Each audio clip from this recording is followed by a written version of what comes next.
just give y'all uh, some of my thoughts as far as these end times is. So we live in the nearness of Christ's return, and you know, it snuck up on me, but it didn't. What I mean by that is the culture changed so much, where you blink and you might miss it. Miss the concept that it's changing harshly. Now, us Bible prophecy buffs, us people who study Bible prophecy, we know something's different, you know. But if you're part of the normal society, I call it normal society, even in the church, that's not watching current events based off what the Bible said what happened in these last days, you can get caught off guard and one day wake up as a snare that it comes upon the whole world. Today, I want to talk about, and I might lose my audience because I'm going to be talking about a few things today, really quickly here. First of all, I want to talk about the effectiveness of looking at marriage and your relationship with Christ in these last days. And I say that because I'm looking at the divorce rate among church and looking at the divorce rate in the world and saying that if people have a perspective of marriage in a bad light, it is hard to use marriage as an example for a Christian walk, for the Christian walk. But marriage is the best example of an illustration for the Christian walk. So if you think bad about marriage, if you think marriage is not per se commitment, if you don't see marriage as communication, if you don't see marriage as love, I'm going to tell you it's going to probably not come in handy for you as you try to think about you and Christ as a covenant relationship. Because if we see marriage, and I say we humans, people of the world, see marriage as a has been, then I'm not saying it's going to creep into your relationship with Christ. That's not what I'm saying. But I'm saying is you can use marriage to illustrate why our walk with Christ is not working. And submissiveness to a husband and loving your wife as Christ loved the church will make a big deal, will make a big difference. So the wife is supposed to be submissive. Now, think about this for a minute. In today's Christian world, answer this question in your head. You don't have to answer it in the chat room or anything out loud. Are we to be submissive to Christ? Before you answer that question, think hard about answering that question, because the majority of believers don't think we need to obey God. So if we don't have to obey God, then we are on our own in a sort of way. Even though in the modern day Christianity says to trust Christ. Okay, so are we really trusting Christ in relevance to being able to obey him? Now, I'm going to say this, and I'm going to say it all the time. I've been watching marriages, including my own, and I noticed that, I'm going to say this in a nice way. I noticed that a lot of self-centeredness is taking over marriages. And a lot of self-centeredness is taking over our relationship with Christ. because we live in a world where we got to go to work, we got to go and and raise our kids. We got to go and see the grandparents and take the grandbabies to see the grandparents. Life is life, right? But we are definitely looking at effects of marriage to the effects of our relationship with Christ. Because the very thing that's causing our relationship with Christ to dwindle is the same thing that's causing our relationship and our marriage to dwindle. So a lot of people look at marriage today as just an option. So there's a lot of things the world looks at as options that are not good. Per se, suicide. They got that as an option. Just, and I'm not talking anything bad about people. Well, I was once, when I was a kid, wanted to commit suicide at one point. And then thank God, it didn't last very long. The world sees things as options where God values things.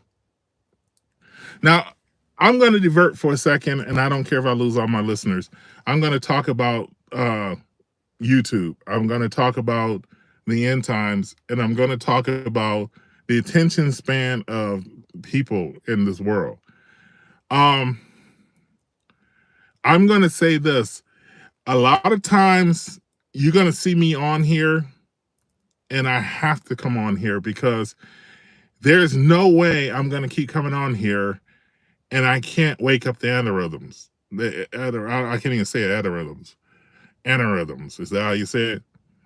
And what I mean by that is a lot of people accuse you when you come on here. The Bible says be ready in season and out of season. And I noticed that a channel like mine doesn't get the hype. It doesn't get the glory. It doesn't get, oh, that a boy, he's so good. I know a ministry, and I won't mention no name. I know a ministry that they get thousands of views. And I'm not mad at them. No, I watch them just to hear what they're saying. I have to preach against what they're saying. You say, well, you're not supposed to have anything to do with them. Yeah, I know that, but I watch them just to see where they're coming from. And I feel sorry for them. And I feel sorry for me. And I'm going to tell you why I feel sorry for me, my past me. I feel sorry for me, and allow me to be selfish for a minute. I'm explaining to you guys why I feel sorry for myself. I feel sorry for the past Phil, the person that I once knew. In the last 2 to 3 years, God has opened my eyes more than any time in my life. And I am very thankful that he did. I realized in a span of 3 years versus a span of 20 to 30 years, maybe even going back as 40 years, because when I got baptized at church and I kind of felt somebody nudge me. I don't know if it was Satan or God. And you probably say, well, you don't know if Satan or God told you to go get baptized. I was sitting in the audience and somebody pushed me up. I felt the spirit. I felt something. That doesn't mean I was saved back then, but I felt something pulled me up there to get baptized. After that, I started realizing everything bad in life, and I started getting right. So I realized that through my life, God was coming after me. And he's probably doing you the same way. He's coming after you. He's nudging you. He's sending different people to you. You're going to different Bible. He's putting together a puzzle. But he's putting together the knowledge of God. He's putting together the truth. Because a lot of times in American gospel, we don't have the actual truth. I know y'all think that the gospel today in America and in the world is the true gospel, but it's not. Let me repeat that. This is when everybody hangs up on me. This is when everybody stops watching, and I don't mind, and I do kind of mind because I want you guys to hear this. The actual gospel being preached today worldwide, you can come to a point, if God reveals this to you, listen for key words, and I'm going to tell you those key words in the near future. So, today's modern Christianity is looking for a marriage couple while the husband does the work, the wife does nothing, or when the wife does the work, the husband does nothing. Now, look at marriage as a covenant, please. Look at marriage as a couple.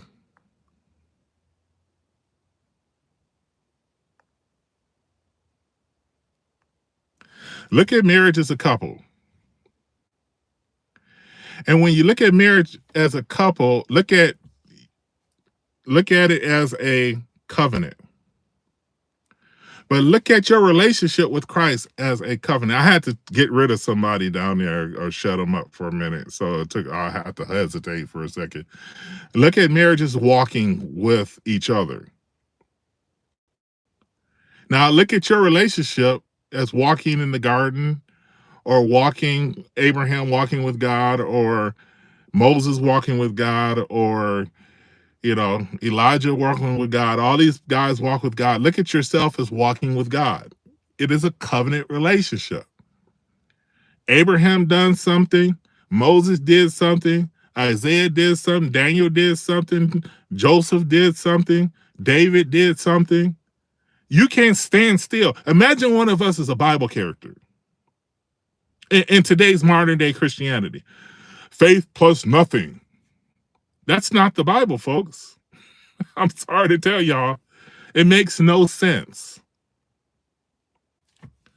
It makes no sense at all. Yeah, some people I put in timeout. I'm just putting in timeout as I walk. So God is pointing out to me in the last 3 years more than he's ever done in my whole entire life. He's pointing out to me that, yes, when you say a sinner's prayer, how much leverage do you put on that sinner's prayer? Now, before you answer that question, I'll say this. Trusting God is also trusting him in the things you don't think he would do. Proverbs 3:5-6 says, do not lean onto your own understanding, but on all your ways acknowledge him. Leaning onto your own understanding can also be I know this doesn't sound correct, but leaning on your own understanding can be also adopting man's version of the Bible, a man's version of what they think the Bible means. So the traditions of men have the scriptures saying one thing, like Augustine and Luther, faith alone, the just shall live by faith daily, not just in one shot, one day. One day we got married, and after that, the marriage was over, even though we lived together. That's what people want you to think the gospel is. You get married to God, and all of a sudden, narcissists do that in a marriage.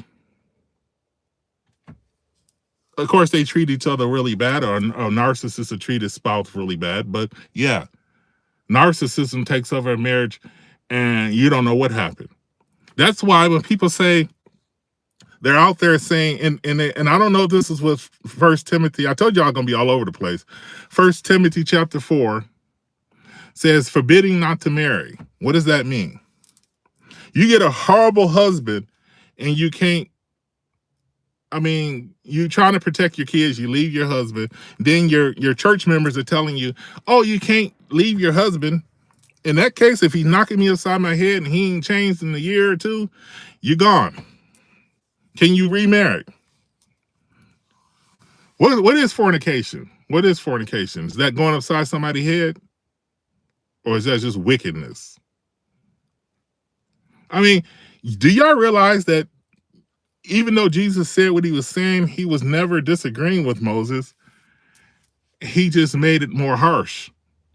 If you even look upon a woman, you notice the people who say, "Oh, you got a divorce. Oh, you got to go take care of that first marriage first before you come to church." Well, did the church in Acts did they pre-qualify somebody? I'm just saying I'm against divorce. I'm very much against divorce, but it depends on why it happened. If you read the book of Malachi, it talks about a harsh marriage. God doesn't like a harsh marriage.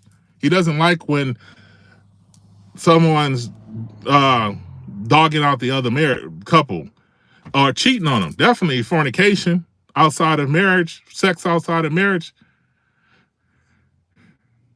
But when you destroy a marriage for no reason, now, do y'all realize that Jesus was talking to the apostles, the disciples at the time when he mentioned Matthew 5 and marriage? Do y'all realize that he was talking to in Luke and in Mark when he talks about divorce and marriage? You notice he's talking about the actual when I pause, I'm getting rid of some people. He's actually talking about the actual two people who are purified, cleansed, blood brought, repented of all sins. He's talking to them. So when he's talking about no divorce, now if you got two people who get together before they get saved, and later on get saved, and the church start giving them problems, the church becomes cursed. Well, I ain't gonna say that. Just put it this way: the church is not doing the right thing. If you are not born again, blood brought, purified of all sins, two real true Christians, he's saying they won't get a divorce. If you are walking with the Lord, both you and your wife, your spouse, y'all not gonna get a divorce. But if you half and half, did he not say in Corinthians that if you got an unsaved husband, he wants to leave, let him leave, and if he wants to stay, let him stay? Where do y'all not figure that out at? What's so hard about understanding that? If you have an unsaved wife who don't want to be married anymore, let her leave. You have not sinned. Did he not say that? So why everybody so evil against divorce and marriage? Like it's the unpardonable sin or something. I get mad because I see that people call one thing important and one thing not important.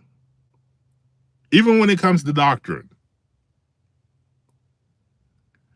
So you take the whole Bible and you translate, you interpret. You don't just take slices of it.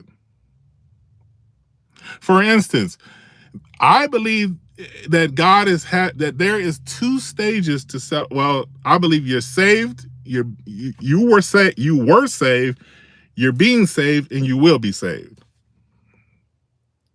While today's church believe you say the sinner's prayer, you're saved. Point blank. Nothing follows. They don't read. They don't check into it. I'm too busy with the kids, taking them to soccer games. I'm too busy working. I'm too busy taking a trip across America. I'm too busy doing this and doing that to find out what the scriptures really say. Hence, I don't separate myself from the world. I'm not being critical to nobody because it's fun to go take the kids out somewhere, to go take a trip once in a while. But who's your daddy? Who's your God?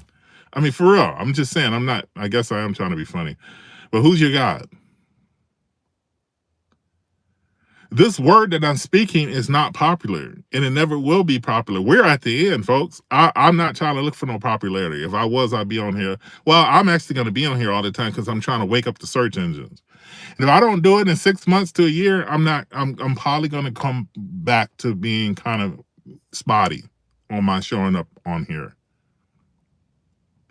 But if you have a TikTok, you got a messed up version of what you think marriage is, you probably got a messed up version about what you think your relationship with Christ is. If you think marriage is not worth it, my uncle's dogging my auntie out, and my mom is having a hard time with her husband, her new husband, and this and that, my grandma had her. Well, you might have a poor, like I say, if you had a poor dad or poor father as an example, then you might not have as much grace for God as you need to have.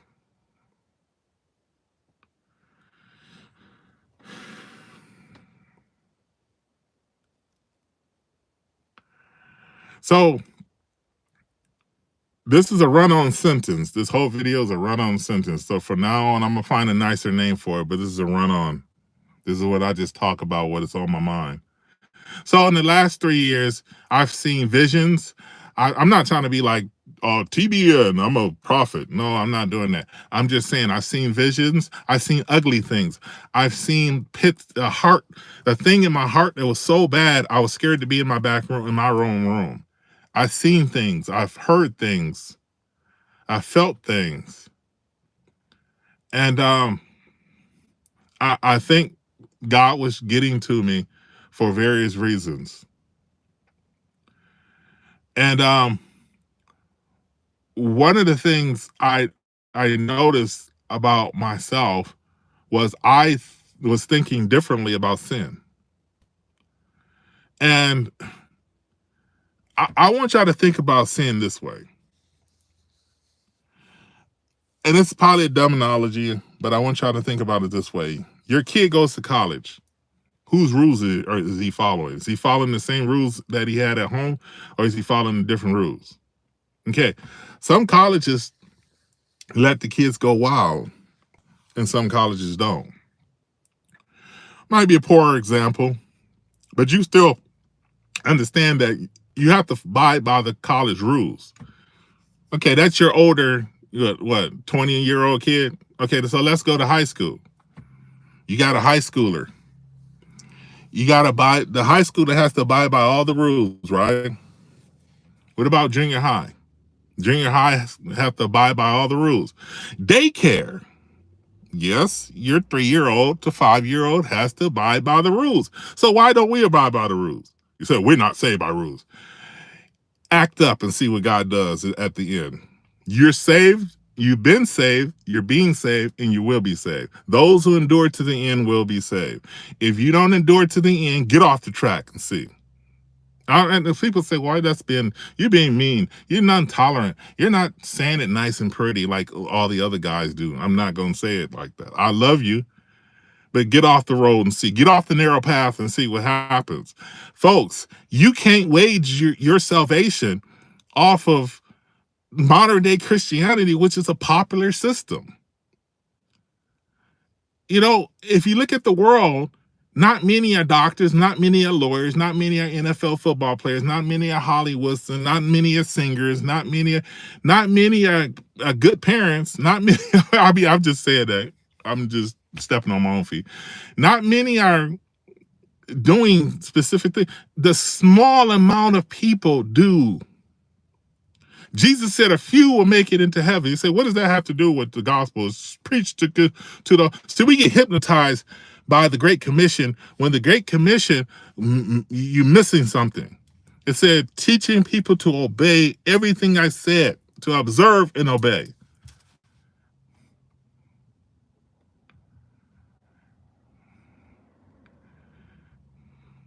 You have to observe and obey everything that the Lord has said.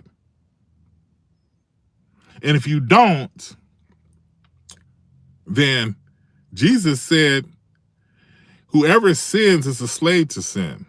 And then he says, who the Son sets free is free indeed.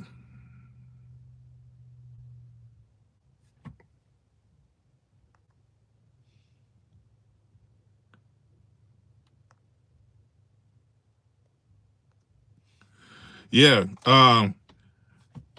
I just decided, I don't know even know how to pronounce your name. Hack for,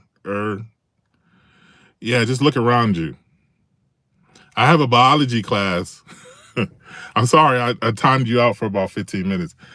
I have a biology class that I'm sitting in awe that we're studying something that happened by accident.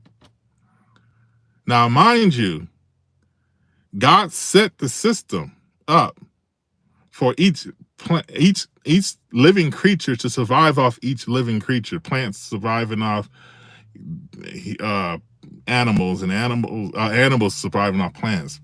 And then other animals surviving off the animals that were surviving off plants.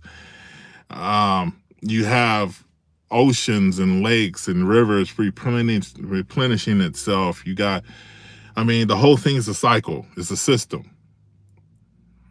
And when you sit there in class and you study you marvel at how God designed everything. And you look at somebody fixing their car here, and that was created. We know the car was created. So if I can open up a couple manual books and learn how to fix a car, how in the world do I not believe that there's a God who I can't fix your eyeball? I can't fix your eye. I can barely fix your teeth. I can't fix nothing. I can't fix an arm that broke. I can. I guess the military taught me enough to fix an arm that's broke, or blood. Put a trinket on a or a twisted leg.